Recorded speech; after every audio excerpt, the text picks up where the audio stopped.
Good morning student. देखिए, solid state की last class में हमने मिलर इंडाइसेस के बारे में पढ़ा था, जिसमें मैंने आपको बताया था कि जो मिलर इंडाइसेस है वो तीन इंटीजर एच के एल का एक सेट होता है, जिसकी हेल्प से हम किसी भी क्रिस्टल में गिवन प्लेन को डिस्क्राइब करते हैं। ठीक है, आज हम पढ़ेंगे एक्सरे डिफ्रैक्शन के बारे में। एक्सरे डिफ्रैक्शन,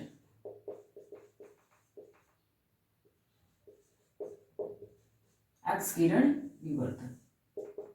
देखिए, क्रिस्टल्स के द्वारा जो एक्स किरण विवर्तन की पॉसिबिलिटी है वो सबसे पहले एम वो लॉय नामक साइंटिस्ट ने बताई।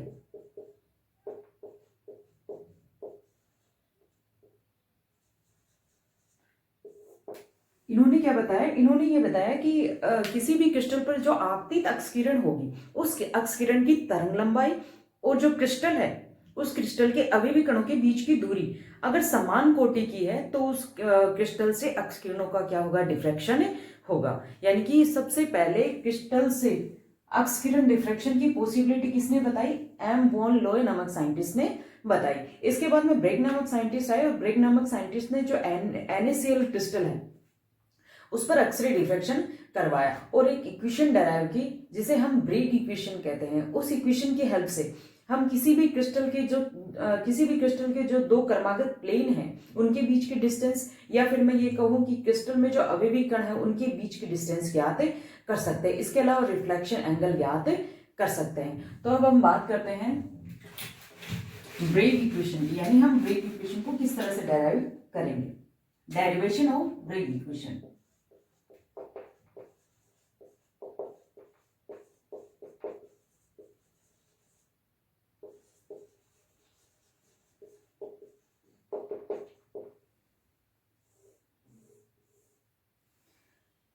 Derivation of Bragg equation. देखिए, जब भी एक्स किरणें किसी क्रिस्टल पर आपतित की जाती है, एक्स किरणों का समानांतर किरणपुंज जब किसी क्रिस्टल पर आपतित किया जाएगा तो उस क्रिस्टल के जो समानांतर क्रिस्टल प्लेन्स होंगी, उन समानांतर क्रिस्टल प्लेन्स में उपस्थित जो अवयवी कण हैं उनसे एक्स किरण परावर्तित होंगी, यानी उनसे जब एक्स किरण टकराएंगी तो परावर्तित होंगी। तो ये परावर्तित एक्स किरणें या तो समान कला में अध्यारोपित होंगी एक दूसरे पर, यानी संपोषी व्यतिकरण दर्शाएंगी, या ये परावर्तित एक्स किरणें विपरीत कला में अध्यारोपित होंगी, जिसकी वजह से विनाशी व्यतिकरण प्राप्त होगा। तो अगर संपोषी व्यतिकरण के थ्रू विवर्तन प्रारूप प्राप्त होता है, संपोषी या विनाशी व्यतिकरण के थ्रू जो विवर्तन प्रारूप हमें मिलेगा, उस विवर्तन प्रारूप की हेल्प से हम उस क्रिस्टल के बीच उस क्रिस्टल में जो इंटरप्लेनर डिस्टेंस है, यानी दो क्रमागत तलों के बीच की जो दूरी है वो ज्ञात करते हैं। तो ब्रेग ने माना कि कोई क्रिस्टल है इस तरीके से,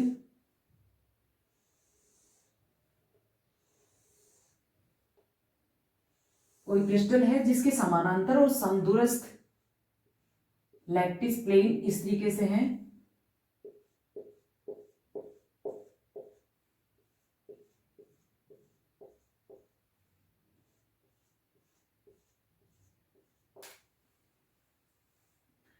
जब इस क्रिस्टल पर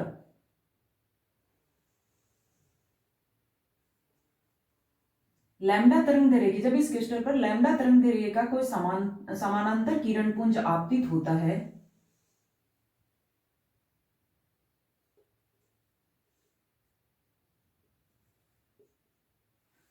तो क्रिस्टल के विभिन्न प्लेन में उपस्थित जो अवयवी कण है उनसे टकरा कर क्या होगा? परावर्तित होगा इस तरीके से।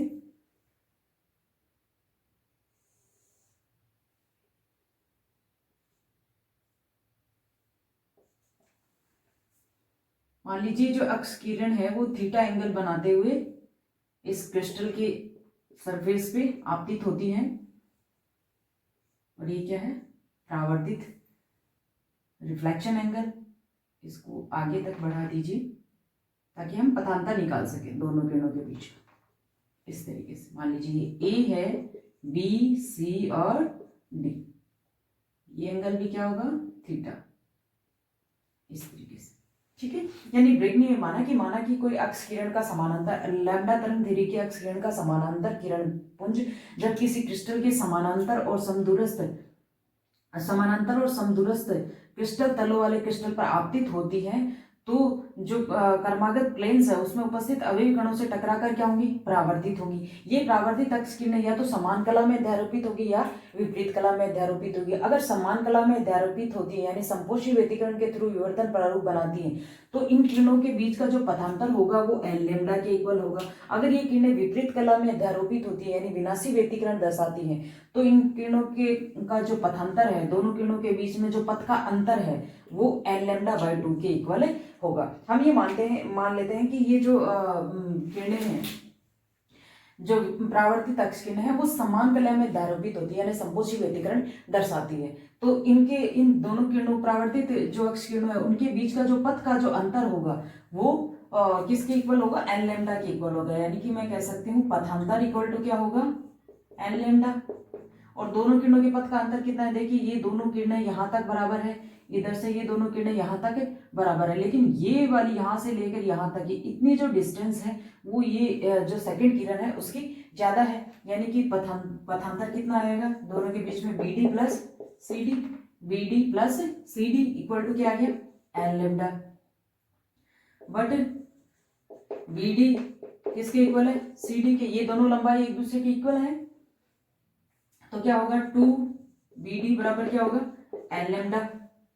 अब इसमें देखिए, अब हमें ये लंबाई ज्ञात करनी है यानी बी डी लंबाई ज्ञात करनी है, ये वाली लंबाई ज्ञात करनी है। इसलिए इस त्रिभुज को लेते हैं, त्रिभुज from triangle A B D. तो इसमें देखिए साइन थीटा इक्वल टू हम क्या लिखेंगे, साइन थीटा इक्वल टू हम लिखेंगे लंब बटा कर्ण। ये थीटा एंगल है, थीटा एंगल के जो सामने वाली भुजा क्या होती है, लंब होती है, यानी कि क्या है, बी डी। ये लंब हो गया तो ये वाला क्या है, कर्ण, यानी ए डी। ए डी क्या है, ए डी क्या है, दो क्रमागत प्लेन्स के बीच की डिस्टेंस है, डी है, यानी हम क्या लिख सकते हैं, बी डी बाई डी। यानी साइन थीटा इक्वल टू क्या आ गया, साइन थीटा इक्वल टू आ गया बी डी बाई डी। तो बी डी इक्वल टू क्या लिखेंगे, बी डी इक्वल टू लिखेंगे, बी डी इक्वल टू लिखेंगे D into sine theta, D sine theta. अब बी डी का वैल्यू रखते हैं यहाँ पे, 2 बी डी इक्वल टू क्या है, एन लेमडा। तो लिखेंगे 2d sine theta equal to n lambda. ये जो इक्वेशन है ये इक्वेशन ब्रेग इक्वेशन है कहलाती है। यानी कि इसकी हेल्प से हम इंटरप्लेनर डिस्टेंस कैसे लिखेंगे, डी इक्वल टू लिखेंगे n lambda by 2 sine theta. ठीक है, यहाँ लैम्डा क्या है, जो आपतित अक्ष किरण है उसकी तरंग लंबाई है, और एन क्या है, ये डिफ्रैक्शन पैटर्न है, और साइन थीटा, थीटा क्या है, जो एंगल है, यानी आपतित किरण का जो एंगल है वो है, इंसिडेंस एंगल है। ठीक है, अभी मैंने बताया था कि ब्रेग इक्वेशन की सहायता से हम रिफ्लेक्शन एंगल भी ज्ञात कर सकते हैं। तो देखिए ये यहाँ पे जो थीटा दे रखा है इक्वेशन में, ये रिफ्लेक्शन एंगल नहीं है, ये इंसिडेंस एंगल है। इसकी जगह हम क्या लिखेंगे, रिफ्लेक्शन एंगल लिखेंगे। ठीक है, और फिर हम क्या ज्ञात करेंगे, न्यू इक्वेशन मिलेगी उससे हम क्या ज्ञात करेंगे, रिफ्लेक्शन एंगल ज्ञात करेंगे। ठीक है,